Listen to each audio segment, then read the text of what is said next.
bonsoir à vous qui avez choisi notre chaîne pour en savoir plus dans votre nouveau magazine économique concret que vous allez avoir l'habitude de suivre chaque mardi à 20h et en rediffusion le jeudi après-midi. Vous aurez tout le programme.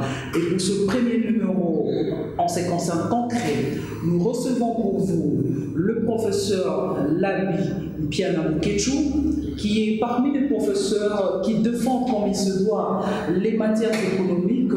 Avec lui, nous allons échanger sur la crise économique pendant cette période de Covid-19, les retombées face à cette crise. Professeur, nous disons bonsoir. Bonsoir, madame. Vous allez bien? Très bien, madame. En plein Covid-19? Oui, bon, ce sont des situations qui arrivent de manière spontanée. Bon, acceptons ça. Vous acceptez cela? On accepte et puis on cherche à s'adapter à ça. Ok, mais vous prenez quand même des dispositions aussi pour les gestes barrières? Oui, je suis d'accord pour ça, les gestes barrières, mais ces gestes ne sont pas suffisants. Il faut aller au-delà de ça. Au-delà de ça, qu'est-ce que vous voulez dire? Au-delà de cela, le gouvernement doit se montrer responsable en prenant sa population en charge. Okay. Et totalement. Totalement en charge. Qu'est-ce que ça insinue, totalement en charge? Totalement en charge, c'est-à-dire que pendant tous ces gestes-là, il y a des outils qu'il faut utiliser. Mais ce n'est pas la population qui mange à acheter ça. Par exemple, les masques. Oui, les masques, tout ça, de l'eau, de mettre ça, de créer des situations, des stations, oui. Des stations d'eau qui nous offrent la possibilité aux gens de laver les mains, de contenir à chaque parcours. On s'arrête, on a le désinfectant. Tout ça. Ne voyez pas seulement ce virus-là dans le mauvais sens. Non, dans le bon sens aussi. Ça relance l'activité économique, ça pousse l'intelligence, ça développe la créativité, l'imagination. Et quand les gens interviennent, alors, c'est la création de matrice d'intelligence, il y a des possibilités. Alors, dans ce cas-là, il peut se lancer la création d'emplois, la création des usines, fabrication des alcools, ou soit des quinines, etc. là-bas. Donc, ça va créer, ça va pousser le gouvernement à mettre à la disposition de l'économie tout un arsenal des ressources pour permettre à des gens de bénéficier de ça et de promouvoir le développement et la croissance économique, diminuer le chômage, créer de l'emploi et tout ça. Ne voyez pas ça dans le mauvais sens. Diminuer le chômage, créer de l'emploi, en plein Covid-19, vous êtes pour cela. Et justement, nous allons parler avec vous de ce qui se passe en ce qui concerne la crise. Nous avons une crise sanitaire, mais nous avons également une crise économique. Est-ce que vous êtes d'accord qu'il y a quand même une crise économique? Même il y a plusieurs crises, maman. Vous limitez seulement ces deux crises. Il y a la crise sanitaire, il y a la crise économique, il y a la crise sociale. Il faut voir ça, les trois crises-là. Voyez. Et en fait, il faut aussi ajouter la crise financière. C'est quand vous n'avez pas la possibilité de mobiliser les ressources pour faire face à des engagements et pour répondre aux besoins, à la satisfaction des besoins de la population, c'est une grande crise.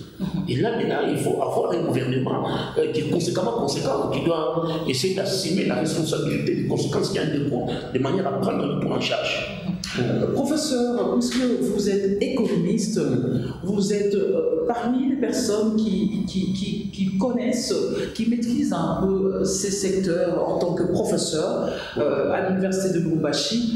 Mais nous avons vécu il y a 3 mois dans ce pays, nous avons vécu au mois de février, je pense au mois de février 2020, qu'il y a eu une certaine confusion en ce qui concerne le plan de trésorerie. La population se posait la question quand on disait le plan de trésorerie pour plusieurs. Le plan de trésorerie, c'était au fait de la révision du budget national.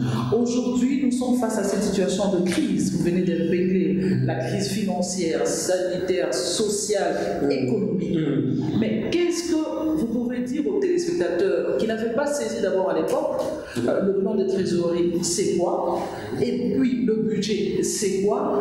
Et à l'heure actuelle, en plein Covid-19, est-ce qu'on peut encore espérer que le plan de trésorerie qui nous a été présenté par le vice-premier ministre du budget, en collaboration bien sûr avec le ministre de Finances au niveau national, est-ce qu'on peut dire aujourd'hui qu'on doit se baser encore sur ce plan de trésorerie qui était présenté au mois de février? Et aujourd'hui, nous sommes au mois de mai en plein Covid-19. Comment vous répondez aux téléspectateurs face à cela? Maman, merci beaucoup. Vous avez fait l'économie, non, mais disons que puisqu'on est professionnel de médias, on se bat pour connaître un peu, pour être cultivé. Vous êtes un tout alors? Je vous en prie, vous pouvez nous répondre, professeur. Merci beaucoup. Maman, le plan de trésorerie, c'était le tableau de bord. Un financier, celui qui gère la marmite financière, c'est-à-dire un chantier. il doit avoir un tableau de bord. Les tableaux de bord, ce que nous appelons dans les plans financiers ou dans les plans financiers, dans les programmes de financement soit, ce sont les encaissements attendus et réels que vous devez effectuer. J'ai dit les encaissements effectués réellement et les encaissements attendus. Pourquoi est-ce que je mets les encaissements attendus et réels? Réels, c'est ce qui entre, ce que vous avez encaissé comme les taxes, les impôts, les dons, tout ça là, donc source de financement là. Ce qui est réellement que vous disposez. On appelle ça cash flow. Non? Oui, dans les pays anglophones, on dit ce sont les cash flow. Les cash inflow et les cash outflow. Alors, dans les cash outflow, l'autre volet, vous avez là-bas les dépenses. Les dépenses à effectuer. Les dépenses à effectuer. Ou les dépenses réalisées et les dépenses à effectuer. Vous voyez, j'ai dit à réaliser, les recettes à réaliser, à encaisser et les recettes, les dépenses à effectuer. Alors, les points de trésorerie, c'est ce qui est dans la trésorerie par rapport aux engagements à effectuer. Voyez, en matière de finances publiques, quand on dit engagement, c'est-à-dire que les dépenses, dit engagement. Voyez, on engage une dépense. L'engagement d'une dépense est fonction des encaissements, d'abord des encaissements. Voyez, c'est l'une des raisons pour laquelle en matière d'élaboration du budget, quand on commence à élaborer le budget, on commence d'abord par les dépenses. On vote d'abord les dépenses, les recettes après. Voyez, et dans ces cas-là, le ministre des Finances, l'argentier du pays, voyez, qui est le super ministre d'ailleurs au départ, parce que celui qui oui, celui qui gère la marine financière, il vous dira ceci par rapport à mes encaissements et par rapport aux encaissements attendus. Je ne saurais pas exécuter ces dépenses ici. Les grands agents, c'est ça. Donc, le ministre des Finances peut être sur le qui-vive. Et l'instrument qui offre à nous la possibilité d'être sur le qui-vive, c'est le plan de trésorerie là, qui donne l'image, l'évolution d'abord des entrées, de ce qui entre comme possibilité, et en fait de compte de ce côté, vous voyez ce que vous allez réaliser, ce que vous devez engager comme dépense. Alors, il arrive à un moment donné que les encaissements s'avèrent sur l'évolution, ne donnent pas l'accord de promesse d'être totalement encaissés. Alors, il se pose ce problème, est-ce que je dois réaliser ceci ou de ne pas réaliser ceci? Vous savez, quand on a accusé le ministre des Finances, soit disant que c'est lui qui bloque. Il bloque même les paiements des salaires, il bloque même d'accord les programmes de 100 jours. Mais non, le ministre s'est retrouvé financier. Il s'est retrouvé en fait des fois vous me dites comme ça, pour vous, le ministre n'avait pas bloqué. Non, le ministre n'avait pas bloqué. Il a voulu rester dans ce qu'ils appelleront en économie ou en finance ou en fiscalité les principes de l'orthodoxie en matière d'affectation des fonds. Vous savez que dans le budget de l'État, aucun financement, aucune ressource ne peut faire l'objet de sa réalisation ou de son exécution sans suivre les principes de l'équilibre. Les principes d'accord de non-affectation des recettes à des dépenses qui n'ont pas été prévues. Okay. Ça, c'est le premier aspect des choses. Le ministre était bité de ce problème-là. Quand il voit les encaissements, il voit l'évolution, la tendance, n'est-ce pas ici, histoire avec cette crise. Les entreprises maintenant ont des difficultés pour payer les impôts, les taxes et les autres. Dans ce cas ici, comment nous pouvons arriver à réaliser 10 milliards? Et c'est comme ça qu'il a proposé la révision du budget en deçà de 10 milliards parce qu'il ne saura pas atteindre ça. Là, nous sommes au mois de février 2020. Oui, il voit déjà les grands dangers qui menacent. Ok. Les grands dangers, ça dit quoi? On sache qu'il y aura Covid. Oui. Au mois de mars. Oui, il voit déjà les grands dangers qui menacent l'environnement économique international. Il y a baisse de cours de nos produits miniers, n'est-ce pas, à l'international, le cours de cobalt, parce que nous, on vit, grâce à ce secteur minier, des baisses de cours, les difficultés des entreprises minières, et les problèmes d'accord de redevance minière, les problèmes de code minier et tout ça. Les ministres voyaient déjà craignaient la gravité de la situation qui risquait d'en découler. Et qu'est-ce qu'il a fait au justice? Il voit, et il dit, mais avec toutes ces séries, toutes ces panoplies de dépenses qu'il faut réaliser à la satisfaction des besoins de la population, il commence à douter que je ne saurais pas. Il y a une grande agence qui nous mélange, soyons précis les qui-vives. Donnez-moi d'abord les dépenses que nous avons effectuées, vous êtes arrivé à quel niveau dans la réalisation. Okay. Voilà, il avait besoin de ça. Que les gens ne comprenaient pas. Et quelle a été la conséquence? On s'est rendu compte une présence au gouvernement de la situation, comment elle se présente. Voilà, nous courons un grand danger. Et pour éviter, ici, j'ai l'impression que nous risquons de ne pas atteindre les 10 milliards. Voyez, arrêtons, faisons en sorte que même 6 milliards sont arrivés à réaliser, ça, en quelque sorte, il avait voulu interroger le gouvernement et les membres du gouvernement qui ne comprenaient pas qu'il a fallu revoyer les budgets de l'État. on ne revoit pas les ressources, il faut revoir les dépenses qui étaient prévues, que nous avons envisagées, n'est-ce pas, la possibilité de chercher à réaliser pour satisfaire les besoins de la population. Parce que la crise économique, c'est quand il y a les coûts, il y a une crise économique lorsqu'il y a les capacités d'un gouvernement de répondre à la satisfaction des besoins de la population. Vous voyez, l'eau, l'électricité, les routes, les salaires augmentés, l'assainissement des milliers, intervenir dans les secteurs sanitaires, dans les secteurs de santé, comme vous avez levé l'option, santé pour tous, il faut ça. Mais quand on voit ça, mais pour réaliser tout ça, mais il faut des moyens. Les moyens, parmi les moyens que les ministres disposaient, et c'est que les ministres, et puis le moyen que les ministres attendaient et réalisaient.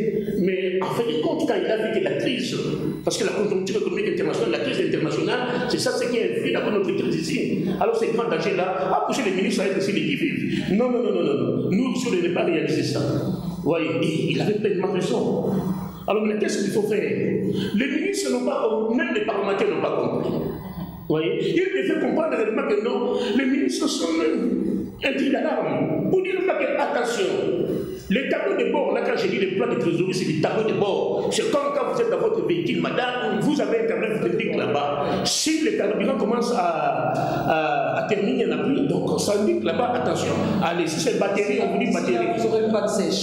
Qu'est-ce que vous n'aurez pas de sèche? C'est ça les tableaux de trésorerie. C'est ça les plans de trésorerie. Et c'est base de ça que les ministres, n'est-ce pas, ici, soulevaient ça. Étant un financier de formation d'équipe, parce que je l'ai connu aussi à une équipe, parce qu'on est ensemble avec les mandataires et les autres. Bon, mais quel est le problème? Le problème, c'est qu'il faut revoir les budgets. Il faut revoir le budget. Revoir le budget, ça signifie que le ministre voyait les grands dangers qui menacent les finances publiques de notre pays, qui devaient être à la base de la crise sociale. La crise sociale ici. Et pour pousser aussi à une crise humanitaire. Alors, quelle était la conséquence? Il a fallu que les parlementaires, les sénateurs, le membre du gouvernement puissent comprendre la nécessité de revoir le budget. Voyez. Donc aujourd'hui, à ce jour, il est important qu'on revoie le budget. Oui. À ce jour, nous sommes au mois de mai 2020. La crise dont vous venez d'épingler, les détails que vous venez de donner aux téléspectateurs sur le plan de trésorerie qui est un tableau de bord, et que le ministre avait bien fait, il avait réagi en prévenant les membres du gouvernement aussi, les députés nationaux, les sénateurs, bref, il a eu le temps de prévenir. Déjà, nous sommes au mois de février 2020, et là, aujourd'hui, en 2020, c'est qu'il était en train de douter, c'est qu'il voyait déjà est arrivé. Donc, par rapport à la situation du plan de trésorerie, justement, c'est ça. Est-ce qu'à ce jour, vous êtes de ceux qui pensent qu'il faudrait qu'on revoie le budget à la baisse, tel que vous observez par rapport, en tant qu'économiste bien sûr, par rapport à la situation qui nous a été présentée? Oui, maman, si on s'attelle à ce que le ministre a présenté, des options, soit revoir le budget à la baisse. Quand on dit revoir le budget à la baisse, on voit le volet dépenses. Ok. Et revoir toutes ces dépenses-là, dépenses de remboursement de la dette, rémunération des fonctionnaires, les soldes pour les militaires, entretien des véhicules, l'État, financer les institutions. Vous voyez, même avec Maman Bijungo, avec consort, c'est 4 millions, n'est-ce pas, des Sénats pour. Là, c'est politique, après c'est l'économie. Merci beaucoup, mais attention. Mais ce sont des effets parce que ça, les implications sur les budgets de l'État, non? C'est ça la différence. On y va. Parce que nous allons, même pour des mesures à prendre, nous devons supprimer tout ça. Ok, on y va. Oui, c'est ça. Donc, il faut revoir, il faut les subsides, les interventions de l'État dans la vie économique, les subsides accordés aux entreprises, les subsides accordés à certains ménages. Mais il y a une question quand même, vous êtes en train d'épargner. Mais j'ai dit les dépenses. Et puis, en fait, compte diminuer les trains de vie des institutions. Mais tout ça aussi. Le train de vie des institutions. Oui, maintenant, c'est ça quand je dis qu'il faut baisser, réduire le budget à la baisse. Tout ça, c'est que c'était pour c'était 10 milliards. Alors, comme nous ne sommes pas en mesure de mobiliser les ressources qui vont répondre à ça, à cause des crises, très bien avoir des recettes. Et puis nous sommes des pays jeunes, des pays qui ont des difficultés pour mobiliser les ressources de l'État. Un problème d'accord des régies financières congolaises, un problème d'accord de la capacité de mobilisation des recettes de l'État. Nous n'avons pas d'accord ces recettes-là mobilisées. C'est une des raisons pour laquelle, pour essayer de couvrir les suffisances ou les difficultés que nous avons dans les recettes ici, nous devons recourir à l'extérieur. Oui. Quand nous allons recourir à l'extérieur, c'est aller demander des emprunts, non? Oui. Quand nous allons commencer à demander des emprunts, nous allons aggraver une crise encore, la crise d'endettement. Donc ça signifie il y a plusieurs crises. Déjà, en vous entendant parler, professeur, vous êtes de ceux qui pensent qu'il est temps qu'on revoie le budget. Et quand on revoit le budget, ce sont les dépenses. Les dépenses qu'il faut. Il y a des dépenses. Les dépenses nécessaires, qu'on appelle les dépenses courantes. Quand il faut revoir ça, il y a des dépenses qu'il faut chercher à supprimer, réduire, compresser les dépenses de l'État. Compresser les dépenses de l'État. Oui, compresser. Mais il y en a qui vous suivent, qui risquent de vous dire, parce que vous avez quand même soulevé le problème des salaires, il y en a qui vous suivent, qui vont dire, mais est-ce que nos salaires doivent être revus à la baisse pendant que nous sommes en pleine période de crise? Quelqu'un qui a pour salaire 320 000 francs congolais, on lui dit qu'on doit revoir ton salaire. Non, moi mon salaire c'est 143 000. 143 000. On revoit ton salaire aussi. Si on revoit votre salaire, ça sera comment? Très bien. Vraiment, maman, vous êtes intelligente. Vous posez une question tellement très importante pour laquelle ça échappe à tout. Presque même les économistes en soi. Oui. Parce qu'il y a économistes et économistes. Okay. Alors il y a un problème. On va appliquer une politique de lutte contre ces difficultés-là. Cette politique qu'on appelle la politique de déflation. La politique de déflation qui consiste à rabattre les salaires des gens qui touchent plus haut. Il faut uniformiser les salaires, régulariser les salaires. Il y a certains pays qui ont accepté ce que les ministres ne toucheront pas pendant 4 mois leur salaire. Il faut donner ça régulièrement. Il y a ça, la déflation. C'est une politique qui consiste à rabattre les salaires des gens qui touchent plus haut. Avec pas ceux qui ont de salaires qui sont déjà problématiques. Non, pas nous. Comme le professeur de l'université. Chacun 43 000 francs qu'on va les donner. Comme les cas des militaires, des policiers. Oui. Il ne faudrait pas qu'on revoie les salaires. Non, les fonctionnaires de l'État. Oui, ces catégories de gens ne sont pas concernés dans la politique de déflation. On prend ceux-là qui ont des salaires, ils vont prendre même ceux-là qui ont des $1 200, $1 000. Et surtout les parlementaires, parce qu'il ne faut rien qu'on travaille. Vous savez, le mal rester là-bas pour concevoir un projet d'une loi. Nous avons tous la capacité de faire ça en cours de route, non? On vous envoie. Donc, on ne voit pas leur importance là-bas. Et réduire l'effectivité. Vous ne voyez pas leur importance pendant que ce sont eux qui sont en train de voter les lois. C'est toujours vous, c'est toujours nous, c'est toujours la population. Un pays se développe quand il y a de bonnes lois conçues et bien élaborées et qui ne posent pas de problèmes et qui ne créent pas de prétendus problèmes principaux. C'est ça le meilleur Parlement. Mais quand vous devez produire des lois pour lesquelles sont des lois qui exemptent les uns et qui mettent les autres en difficulté, maman, ce ne sont pas des lois. Et ça, ce n'est pas un Parlement. Je m'engage à dire ça parce que s'ils veulent la France avec moi, je suis prêt d'accord à démontrer que nous sommes capables de les faire voir que ce n'est pas ça. À vous entendre déjà, ça signifie pour vous les députés nationaux, les députés provinciaux, les sénateurs ne font pas du travail. Moi, je regrette beaucoup. Bien que nous ne sommes pas en politique. En tout cas, je regrette beaucoup. Il faut définir une nouvelle philosophie d'un Parlement moderne à l'heure actuelle. Il faut changer, il faut élever les parlements. Ce sont des organes, n'est-ce pas, qui peuvent travailler pour faire un travail de titan. Mais dommage, année que nous avons connu 18 ans, des parlementaires qui sont faciles à être corruptibles. C'est tout facile. On est pour passer une loi. Et vous savez maintenant, les bourgmestres qui nous viennent de connaître dans le secteur minier, où on essaie d'abord de voter des lois et qu'on sort là, ça peut des problèmes de ressources. C'est à cause de nos parlementaires. Ok, c'est bon, c'est entendu. Pour vous, y avoir et avoir. Oui, alors je voulais dire que diminuer les budgets de l'État, peut-être c'est ça, même les FMI, ce sont les recommandations qu'on nous a données actuellement. Oui. Les accords avec nous avons renoué avec. Pourquoi est-ce qu'on a renoué avec la Banque mondiale et RNU? Parce que nous n'avons pas la capacité de mobiliser des ressources pour faire face à nos dépenses. Est-ce que, justement, puisque vous soulevez déjà cela, il y a déjà, je pense, c'est la Banque mondiale qui a décaissé déjà un montant pour la RDC. Je pense que c'est dans les 360 millions, 362 millions de dollars américains. Oui. Est-ce que vous applaudissez? Non, mais non, j'aimerais vous poser la question, on est avec vous sur le plateau. Est-ce que vous ne pensez pas que la RDC n'a pas été prudente en cherchant encore une fois les institutions de Bretton Woods? Parce que si on se rappelle, dans l'histoire de ce pays, la plupart part de fois où on a eu cet emprunt des institutions de Bretton Woods, on a vu que le pays était encore bloqué, le pays était encore dans le chaos. Nous avons vécu cela sous Mobutu. Laurent Désiré Kabila n'a pas voulu s'engager face aux institutions de Bretton Woods, mais Joseph Kabila était aussi hésitant, mais aujourd'hui, avec Félix-Antoine Tshisekedi, on a encore repris avec cela. Est-ce que vous pensez que ces institutions de Bretton Woods sont en train d'aider l'Afrique en général, et pour le cas de la RDC, vous pensez que c'est bon, cette idée-là? Maman, je suis parmi ceux-là qui pensent que le développement d'un pays, il y a un problème de nécessité d'un apport extérieur. Il y a nécessité d'avoir un apport extérieur. Un appui extérieur, un appui financier extérieur. L'intervention de la Banque mondiale de l'FMI dans notre structure budgétaire est une nécessité. Est une nécessité. Oui, oui. On ne peut pas s'en passer. Oui, il y a des théories qui démontrent que mieux vaut financer le développement ou la croissance par les recours au financement étranger qui offre à un État la possibilité d'accroître sa rentabilité des ressources internes. Je vous comprends. Oui, je te vois déjà économiste.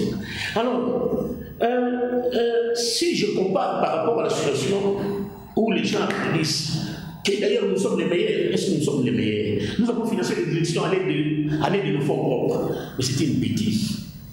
Mais ça c'est grave ce que vous dites là. Mais Madame Jassine, c'est grave, on y va dans les institutions de Bretton Woods. Un spécialiste et un économiste très averti.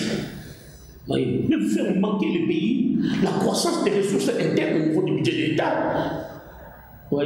Tout ce que vous voulez utiliser des fonds propres, consacrez vos fonds propres à des investissements nouveaux capables de chercher à capter, à faire les captages des ressources, que de chercher à financer des élections.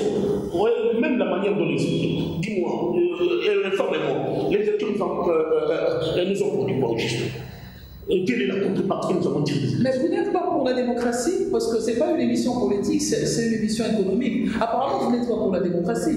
La démocratie, je suis pour ça, mais une démocratie qui doit être bien conçue. Ok, d'accord, on y va. Nous sommes dans les... Alors, donc, oui, si le président Mobutu lui-même avait déclaré ça, non, que nous ne sommes pas tous, maintenant, selon les résultats des diagnostics, les FMI et la Banque mondiale n'ont jamais ils n'ont jamais allé au-delà pour développer un pays. Les interventions de la Banque mondiale, moi-même, moi, qui parle ici, mon mémoire de deuxième licence, c'était sur les moratoires sur la Banque mondiale. J'ai essayé de voir le financement de la Banque mondiale sur l'impact dans le développement de notre pays à ce niveau. Nous sommes arrivés à un résultat où le financement de la Banque mondiale n'a fait qu'axifier les États. Donc, qui ont bénéficié de ça. Vous entrez en contradiction. Non, je n'entre pas en contradiction de ceci. Je suis celle-là qui pense que le financement extérieur est une nécessité. Il y a des conditions préalables pour avoir accès à ça. C'est le tout, c'est pas au niveau des conditions. Si les conditions sont favorables, maman, ce financement sera bien reçu. Pour le cas actuel, les cas, en RDC, les institutions de Bretton Woods ont accepté, ils ont décaissé pour la RDC. Et la Banque mondiale et les familles, ils ont décaissé. Ça fait environ 360 millions, je pense, de dollars américains. Pour le cas actuel de la RDC, qu'est-ce que vous en pensez? Vous dites que c'est une nécessité, mais avec des conditions. Mais quelles sont ces conditions? Mais les conditions, on vous dit par exemple, le respect du principe de l'équilibre budgétaire. Vous devez consommer, n'est-ce pas, à la hauteur de ce que vous avez comme moyen. C'est-à-dire que vous ne pouvez consommer que ce que vous disposez, ce que vous avez encaissé dans le plan de trésorerie, là, c'est ça. Si le plan de trésorerie dispose, ou dans la trésorerie, dans la caisse de l'État, il y a 100, vous ne pouvez qu'utiliser votre 100, de ne pas aller au-delà de ça. Voyez, si vous devez aller au-delà de ça, vous créez ce que nous appelons les déficits, les déséquilibres budgétaires. Et ces déficits-là, maintenant, il faut les financer. Et pour les financer ici, vous devez recourir à d'autres ressources, autres que les ressources habituelles que vous avez la possibilité de collecter à tout moment. Or, maintenant, nous avons un problème de collecte des ressources. Nous avons un problème des régies financières, un problème de la corruption, des détournements, des vols, des consorts, falsification des notes, falsification des documents et consorts. Tout ça, ça pousse le gouvernement congolais de ne pas mobiliser les tout. Et c'est l'une des raisons pour laquelle le président Félix place son mandat. C'est pour traquer tous ces gens-là qui opèrent dans la corruption. Donc, pour vous, c'est une bonne chose mais cet emprunt que les institutions de Bretton Woods. Oui, parce que les conditions qu'on nous a imposées sont tellement favorables. Par rapport à l'ancien, parce que vous avez décrié les cas de Mobutu, merci beaucoup, vous avez vraiment suivi l'évolution, vous avez l'histoire économique de ce pays déjà en tête. Mobutu ne voulait pas parce que les conditions étaient quoi? Bloquer les salaires de ne pas intervenir, la création d'une institution budgétivore. Mais il avait quand même pris à l'époque. Hein. Sous le régime de Mobutu, on avait quand même frappé à la porte des institutions de Bretton Woods. Mais oui, on a frappé, on était là, non? Oui. Quand Mobutu disait que mon cheval n'est pas un cheval à course, et mon pays n'est pas un cheval à course, nous, on recevait $1 milliard et on remboursait $2,5 milliards américains. Mais finalement, au lieu d'être un pays importateur des capitaux, on était devenu un pays exportateur des capitaux. Et la conséquence de ça, c'est la population qui a payé parce que les dettes qui sont contractées aujourd'hui, ce sont des impôts de demain. Que la jeunesse congolaise se réveille. Au lieu de livrer notre jeunesse à l'histoire de la musique et des autres. Réveillez-vous la société civile. Et c'est l'une des raisons pour laquelle ces difficultés ont poussé nous autres ici à décrier tout haut. Et c'est comme ça que la Banque mondiale a décidé qu'aujourd'hui, chaque pays qui va contracter la dette, il faut en concert avec la société civile. Nous sommes en train de recevoir sur ce plateau de la RTNC le professeur Labibi-Piana Boketchou. Avec lui, nous sommes en train de parler de cette situation, de la crise économique, la crise financière, la crise sociale, mais nous restons plus sur les aspects économiques en pleine période de pandémie Covid-19. Professeur, est-ce que vous pensez, la dette, nous n'avons pas les détails, je n'ai pas, moi personnellement, je n'ai pas encore les détails, ça a été étalé sur combien d'années? Parce que le mandat politique donne 5 ans, Félix Antoine Tshisekedi, son mandat prendra fin en 2023. Très bien. La dette a été contractée, l'emprunt a été fait pendant qu'il est chef de l'État, il est chef de l'État. La suite, quand vous observez en tant qu'économiste, lorsqu'on sent déjà que cet emprunt, disons, des institutions de Bretton Woods divise les économistes, divise les financiers, divise les politiques, est-ce qu'après Félix Antoine Tshisekedi, en tant que chef de l'État, est-ce que nous n'aurons pas beaucoup de soucis avec les institutions de Bretton Woods? Très bien. C'est une jolie question, c'est très bien. On a besoin de vous, des femmes pareilles, qui s'intéressent sur l'histoire politique et économique de la nation. Les dettes qui sont contractées aujourd'hui, ce sont des impôts des dettes. Vous devez rembourser ça. On dit même que celui qui paye sa dette élève la tête. Celui qui paye sa dette s'enrichit. Vous avez accès à de nouvelles dettes parce que vous avez montré votre degré de solvabilité, la capacité d'assurer les remboursements. Les dettes ne sont remboursables qu'en monnaie. C'est-à-dire, attention, sont remboursables que par le trichement des impôts et des taxes. Donc il faut mobiliser une capacité des ressources à identifier les impôts par-ci par-là et en cassant la falsification des comptes, les déclarations et c'est la douane DGI qui sont des services mobilisateurs des recettes de l'État, de mobiliser ces ressources-là pour assurer le remboursement de la dette d'abord. Et vous allez voir dans le budget de l'État, la première rubrique, remboursement de la dette extérieure. Et cette dette-là est contractée. Les conditions, parmi les conditions, maman, c'est quoi ça? C'est, on vous demande une partie remboursable en monnaie. Vous n'allez pas rembourser ça en monnaie locale. Vous allez rembourser ça en monnaie, en devises étrangères. Et les monnaies qu'il faut fier, c'est les marchés internationaux. Donc vous devez transformer les impôts, les taxes mobilisées en monnaie locale, vous devez chercher les devises et consorts. Nous allons revenir avec ça. Mais le grand danger, c'est quoi ça? Dans le budget de l'État, il n'y a pas les dettes seulement contractées aujourd'hui. Il y a des dettes contractées même pendant la colonisation. Nous avons des arriérés dans le budget de l'État qui vont rembourser. Quand vous parlez de la dette, non, on va aggraver la situation de la dette. La crise, il y a des dettes de la colonisation. Les pays ici n'appartenaient pas à nous. Appartenaient à qui? À Léopold II. Et quand Léopold a pris ces pays-ci, pour mettre ces pays-ci à valeur, Léopold est allé s'endetter dans des compagnies financières internationales. Et ce sont des dettes là. Maintenant, quand nous avons hérité les pays, on hérite et l'actif et le passif. C'est comme ça même que quand le président Kabila, quand il a dit réellement que non, je ne rembourse pas, on dit monsieur, faites attention, vous avez hérité ce pays, vous avez pris son actif, vous intéressez seulement l'actif et les passifs. qui a servi à sa réalisation. Il faut reconnaître ça et assurer le remboursement de ça. Ça gonfle. C'est pas là que j'ai dit que non, nous risquons de laisser à la jeunesse d'aujourd'hui un cadeau empoisonné. La jeunesse ne surveille pas l'évolution, on laisse les engagements. Entre autres, ce sont les parlementaires qui sont en train de ratifier les accords financiers. Et quelle est la conséquence alors? Même ce que Félix va prendre aujourd'hui, maman, ça aggrave l'endettement. Il y aura une crise qui va nous secouer. Ça sera l'accord de coût, la crise financière internationale. Tel que vous voyez les choses aujourd'hui. Oui, non. Parce que quand on hérite le passif et l'actif dans la gestion de la chose publique. Aujourd'hui, on va se retrouver en 2023, fin de mandat de Félix-Antoine Tshisekedi.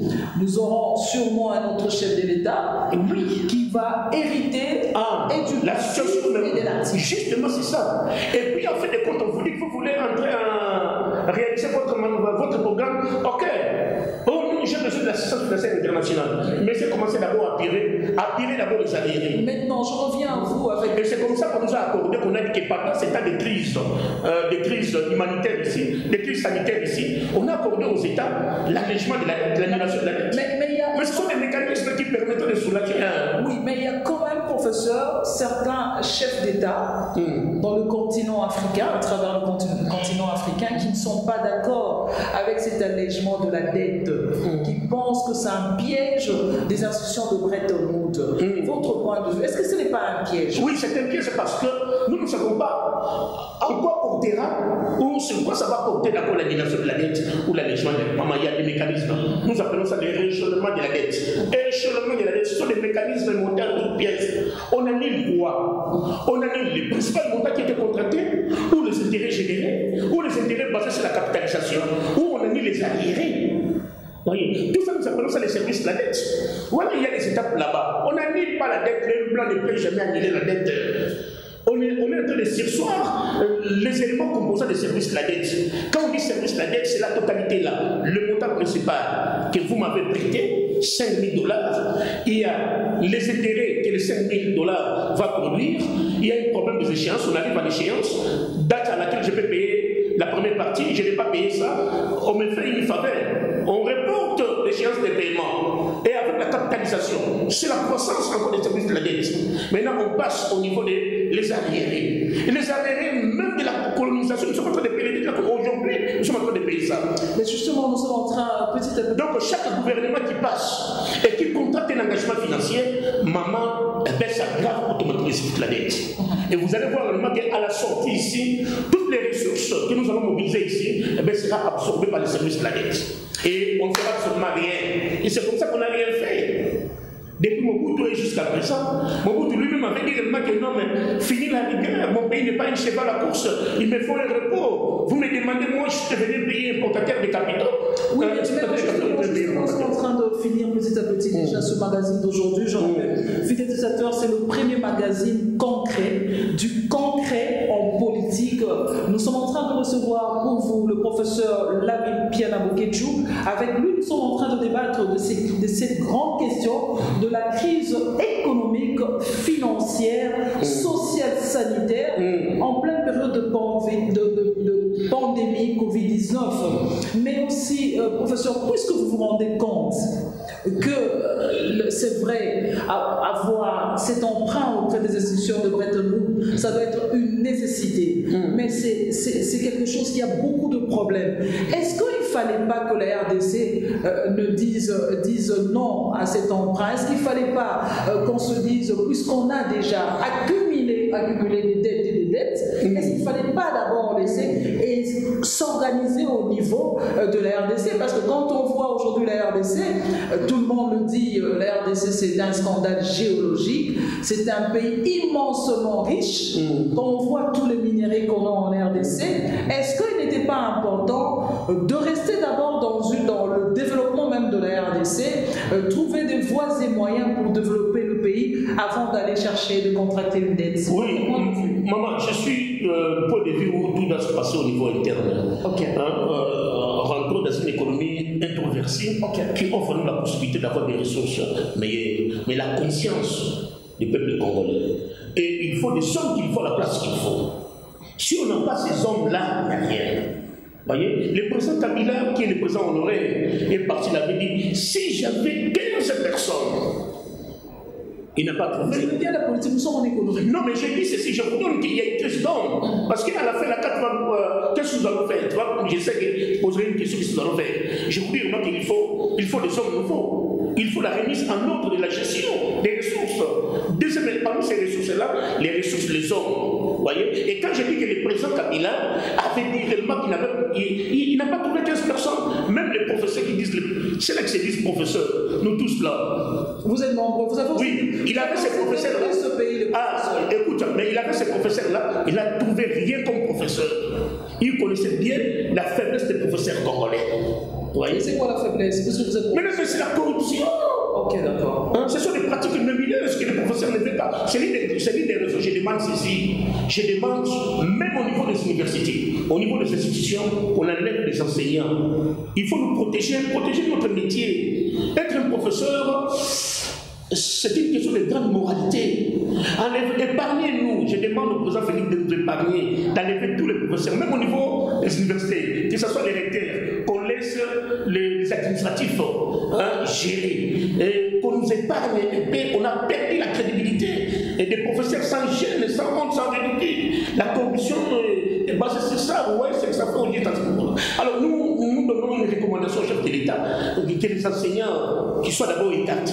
Écarter d'abord la gestion des institutions parce qu'on n'a rien fait jusqu'à présent à ce niveau-là. Vous voyez? Alors, ce que je demande encore, maman, j'ai dit, dans la crise là, et heureusement, vous savez que cette crise sanitaire est une nécessité. Ne voyez pas seulement dans les mauvais sens. La crise nous a apporté beaucoup de choses. On a vu comment les pays se sont mobilisés. Ils ont mobilisé des ressources pour intervenir dans la vie économique, aider les PME. En cette période, ne voyez pas seulement les effets d'entraînement négatifs ou les effets négatifs d'accord de ça sur la vie sociale. Bon, ça c'est une question sociologique, une question de la moralité, une question religieuse, ça.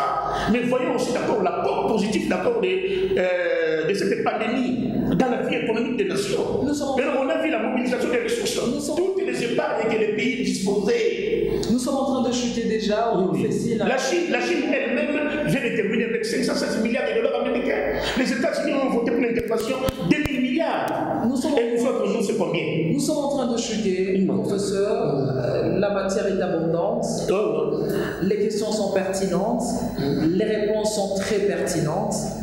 Mais on court après la montre. Nous sommes en train de finir petit à petit. Mais il y a une question qui me trotte à l'esprit. Vous avez très bien dit, pour vous, il faudrait que l'on revoie beaucoup de choses en ce qui concerne les dépenses. Qu'on reste avec les dépenses qui sont nécessaires. Les dépenses qui sont importantes.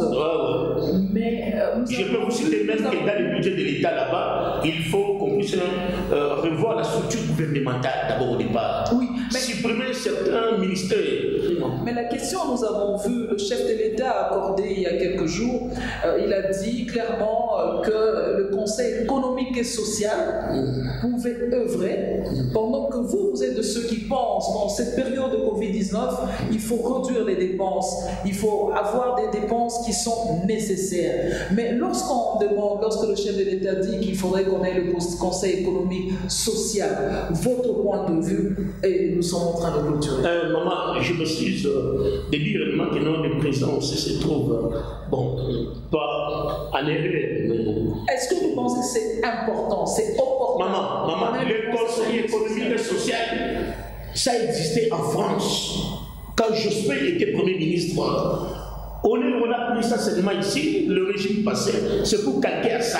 On vient avec ça. Ces gens-là, ce sont des institutions. Évitez, c'est comme ça que la Banque mondiale vous demande de réduire les trains de vie des institutions, supprimer les institutions qui n'ont rien à voir, qui n'ont pas de contrepartie économique dans le budget de l'État. Supprimer ces institutions-là. Ça, c'est pour le conseil, mais ça sont des dépenses encore budgétivores. Ces gens-là, quel est le travail qu'ils sont d'accord de faire? En plein période de Covid. Mais non, ce conseil social n'a pas sa raison d'être pour le moment ici. Et puis, c'est une institution qui existait en France pendant que Jospin était Premier ministre. Même la France a supprimé ça. Mais ce sont des institutions budgétaires qui n'ont rien à voir. C'est comme quel est ce pays-là, on se réveille un matin, on crée une institution. On crée une institution. On crée des ministères dans toutes pièces. On crée d'abord des services budgétaires qui ne rapportent rien. Alors, ce que nous demandons au président de la République, de prendre des mesures draconiennes. C'est déjà votre mot de la fin. Oui, de prendre des mesures draconiennes. D'abord, la remise en ordre de la gestion. Et puis, casser la corruption. On doit faire ça un cheval de bataille. Troisième élément ici, l'introduction du management dans l'ensemble de l'appareil de l'État. Il faut des hommes nouveaux. De management. Dans l'ensemble de l'appareil de l'État, il faut des hommes qu'il faut. Il faut des nouveaux hommes. Il faut des hommes nouveaux, pas des anciens. Ceux qui sont déjà trempés dans la gestion passée avec la corruption, avec tout ce. Il faut des hommes nouveaux, maman. Il faut un nouveau souffle, il faut de l'hygiène. Par conséquent, et en fin de compte, c'est ce que j'appelle ici la décentralisation économique et régionale. Il faut que les recettes qui sont collectées de la province, parce qu'on a considéré parler de la rétrocession. De la rétrocession. Mettre des mécanismes de contrôle très efficaces pour éviter d'arrêter l'hémorragie financière. Merci beaucoup, professeur. Fidélisateur de la RTNC Katanga, nous sommes pratiquement à la fin de ce premier numéro concret qui a reçu pour vous le professeur Labi. Merci beaucoup, Mamaya. Boketchou. Professeur, nous vous disons merci. Merci beaucoup, Mamaya. Bye bye et à la prochaine. N'oubliez pas surtout les gestes barrières.